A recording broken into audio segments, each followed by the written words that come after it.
Press the button and pull the chain. Out comes a little brown choo-choo train. Next stop, Cucamonga.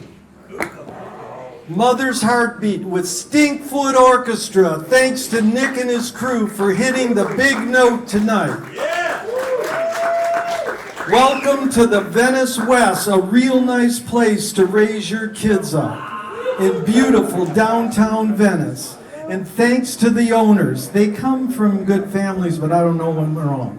We appreciate you putting a Zappa poster at the entrance and the Freak Out Hotspots map too. Stick around for my special guest at the end of this 30-minute rant, the great Kahlil Sabbagh, his tribute to Markson's Chicken.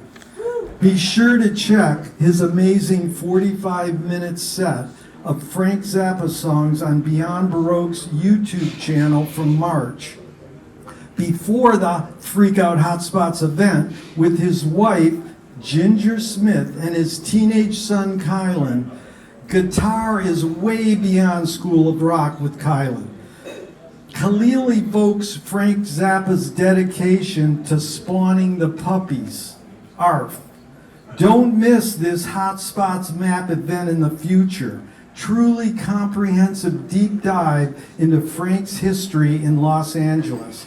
My past rants have covered Frank in Venice, like the Mothers of Invention's New Orleans Second Line Parade out of the Cheetah Club at Navy in the Boardwalk. Brian Gumbel's interview with Frank Zappa on the beach, and Frank's Synclavier lecture at Tony Bill's 72 Market Street. Tonight, let's salute Frank as a father figure to many, like Venetian and keyboardist extraordinaire Tommy Mars, who called Frank Pops. You know, Tommy covered a song called Yo Cats that he wrote with Frank. And if you haven't seen it yet, my wife Susie Williams and Tommy did that song at Cantor's. It was like Art Tatum met Anita O'Day. It's like the goddess is in the house. Don't miss Susie at Catalina's August 24th. What Frank did was spawn a family of musicians supreme and critical thinkers. His Dinah Shore appearance summarized it. I'm here to have a good time. As another Frank Zappa Venetian says in Baby Snakes, there's notes involved. I saw Warren buying a pizza recently. That's what's great about Venice. You can have epiphanies and everydayness just walking around the streets and running into fellow Zappatistas. And we are really lucky tonight and honored to have the super sax and singer Napoleon Murphy Brock.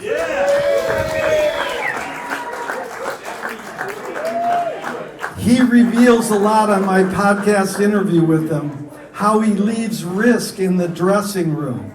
It was Leonard Cohen who said, in order to sell a concert, you have to take risk, and if you don't do that, people know.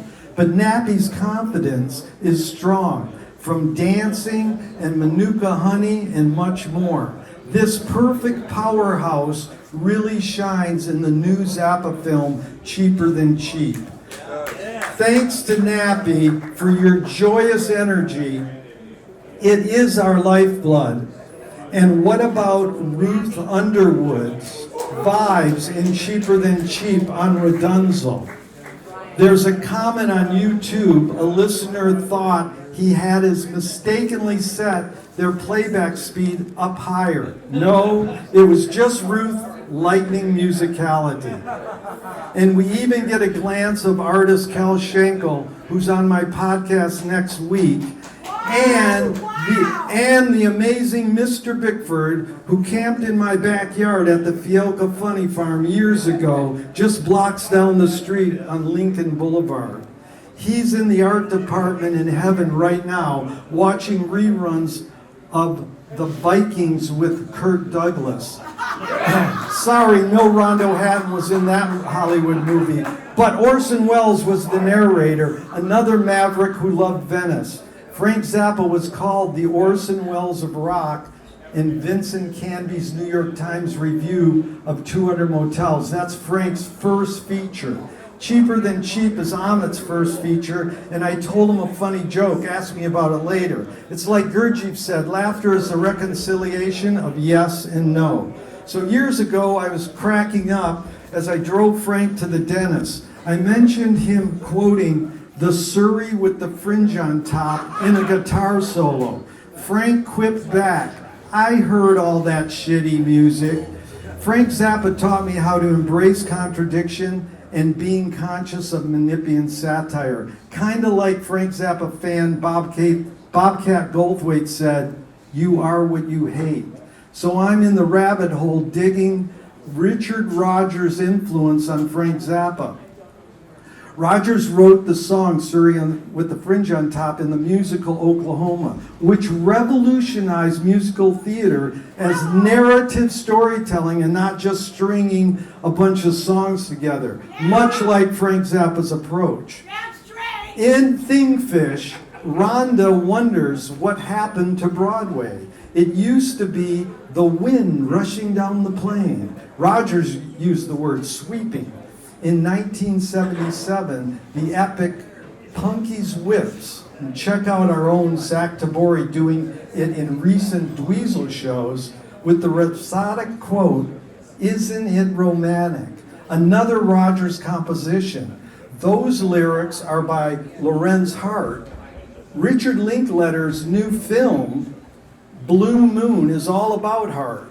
And Richard is another huge Frank Zappa fan who called the 818 Pumpkin Hotline years ago. And we had a fun conversation about Frank Zappa. He loves Waka Jawaka and Pixel Vision. He used the Fisher-Price toy video camera in his film Slacker.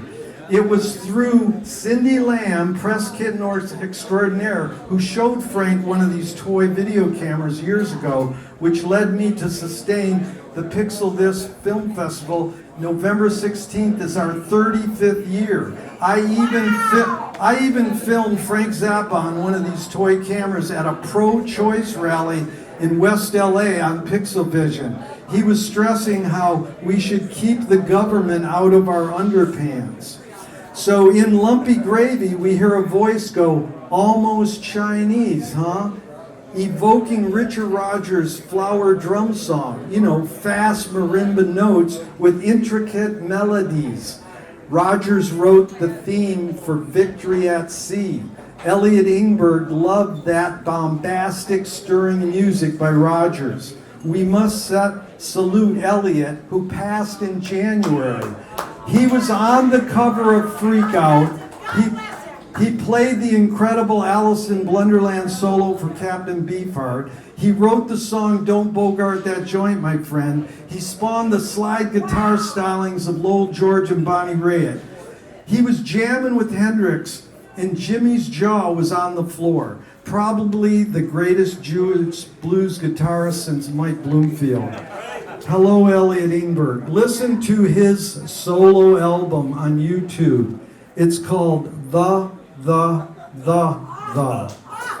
which reminds me of this story. As Frank Zappa and Captain Beefheart were talking towards the end of their lives, they had both watched the PBS documentary on the Big Bang Theory. Frank asked Don, what came before the Big Bang? And Don said, the Big. And so another Frank Zappa fan is pictured next to Frank as you enter this joint. Tom Waits, who sang I'm Big in Japan, and he loved the Yellow Shark. Beefheart walked into a Waits recording session once and yelled, Tom, wait. Meaning, hold your horses before you do retro cloney Beefheart and swordfish trombone. And we have some badass trombone playing tonight with special guest Bruce Fowler. Whoops, I may have just transcended the time-space continuum into intercontinental absurdities Anything, anytime, any place for no reason at all. Major FZ themes using the mashup of waves and particles into wavicles. The ocean is the ultimate solution. As Duchamp said, there's no solution because there's no problem. Is this beyond the fringe of audience participation? Frank evoked McLuhan's inventing new metaphors and new questions, like, who are the brain police? Are the brain police some capitalistic consumer culture, or are they the voice inside your head? Frank admitted he was a poet, and T.S. Eliot said poetry is outing your inner dialogue, that interior landscape. In your dreams, you can see yourself as a prophet saving the world. Frank said, the brain police is a religious song. He probed the coincidence of opposites, the yin and the yangs. In trouble every day. You know, sometimes people, I think, you know something, people, I'm not black, but there's a whole lot of times I wish I could say I'm not white. Hoping for the best, even think I'll go to praying. And here's another one. I'll love the police as they kick the shit out of me on the street. Another question mark song title from Frank's Who Needs the Peace Corps? Frank said about writing Trouble Every Day, it came out 59 years ago and it still resonates. This is Frank's quote. At 5 o'clock in the morning, someone kept singing this in my mind and made me write it down. I will admit to being frightened when I finally played it loud and sang the words. Whew. Frank listed James Joyce as an influence on Freakout. They both used the pun as a way of seeing the paradoxical exuberance of being through language, through music. Words as music and music as words. This is sense ratio shifting. The time as the ear and space as the eye. Like Hot Rats, a movie for your ears. How about revamping this? Captain Beefheart walked in and played a show at the Whiskey and he said, it smells like a Robert Mitchum film in here. Well, the Venice West smells like a Corlapanet TV show. Or should I say Corlaplankton from Eccentrical Force. Him and me can play the blues. What? John Lee Hooker, another man listed on the Freakout, wore sunglasses on stage because he didn't want the audience to know he was crying. But we fall down and then we rise back up. We turn a breakdown into a breakthrough. Like Iggy Pop said, the Stooges were so bad at imitating the Rolling Stones, they invented punk rock. And you know, Frank Zappa was asked, hey, are you the Marx Brothers of rock? He said, no, we're more like the Three Stooges of rock. Let's celebrate a homegoing for another Frank Zappa comrade, Art Fine, the musical LA art icon, who interviewed Frank for Cashbox and took a fine photo of Frank smiling in Downbeat magazine. And as George Duke says, and I'm going to revamp this in 200 Motels, I carry a copy of Downbeat around in my back pocket so everybody thinks I know what's happening. Well, I encourage you all to carry a copy of the Venice Beachhead around your back pocket. Pick one up. There's the issue, there's one there and one as you go out the door. Pick up the recent issue of the Venice Beachhead with the R. Crumb drawing of Frank Zappa. Now, Art Fine's book on Los Angeles music landmarks is essential, and his public access TV show had many Frank Zappa people, like Screamin' Jay Hawkins, Shuggy Otis, Pamela DeBars, Timothy Carey, the world's greatest sinner, Candy Zappa, Arthur Barrow, and I love the Persuasion singing the theme song, Art Fine. So check it out. They got signed to Frank's Straight label, and they opened for the Mothers of Invention at Carnegie Hall in '71. You know, the Persuasions were really boosted by two people in the crowd tonight, Fred Parnes and Rip Rents. Thank you for that. They sang the Lieber Stoller song, Drip Drop. Now, Jerry Lieber lived right here in Venice And Drip Drop was sung on the phone to Frank, and he loved their classic a cappella doo-wop and signed him. Now for our final benediction, let us pray. We recognize homegoings for all our elders and respect our ancestors and the Frank Zappa people who are rehearsing with him in heaven right now. Mark Coy was the longtime monitor mixer and Joe's Garage sound boss. Though he passed recently, his generous spirit lives on. We're going to have Kahlil. Where in the heck are you, Kahlil? Well, we're going to have Kahlil play the song that was originally called Slower in B, but Frank Zappa renamed it in honor, and check this out, we got one right here, in honor of the rubber chicken Mark hung on the mic stand. So Kahlil, are you ready? Yes. Now for Kahlil Sabbagh, the Frank Zappa composition entitled Markson's Chicken.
Thank you, Kahlil Sabbagh. Markson's Chicken.